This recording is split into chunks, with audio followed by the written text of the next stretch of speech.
Jay. What? It's jammed. It's jammed. Right, folks, welcome back. It's that time again, folks. Time for Press It There, Dennis. Right. Jay's Weekly Wind-Up. What's her name, Dennis? Mrs. O'Driscoll.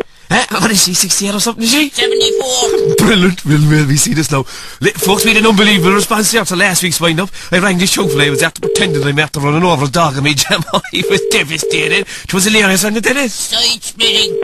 Let me see this now. Wish the while. Hello? Hello, is that Mrs. O'Driscoll? That's right. Of 33 Seaview Park, Mayfield. Yes? And I believe Mr. O'Driscoll you're renting there. Is that the case? Yes? Well, Mr. O'Driscoll, I'm afraid I have some bad news for you, girl. Do you hear me? Oh, I'm sorry? Well, the situation now is you're 8 months overdue in the rent. I'm afraid I have no option but to ask you to vacate the building effective immediately. Do you hear me? What?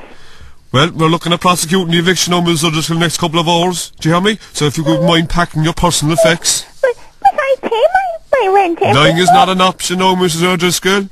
Oh, but surely there's misunderstanding. There's no misunderstanding here, and I don't want things to get nasty, Mr. O'Driscoll, but if you don't vacate the premises, just think of spiral out of control with the bailiffs. Do you hear me? Oh, God. Oh, sweet Lord. Mrs. O'Driscoll? Yes? Mrs. O'Driscoll? Oh, Did you ever listen to the radio, Jay? Well, right now I can tell you that you're on. I've got to go. Mrs. O'Driscoll! Mrs. O'Driscoll!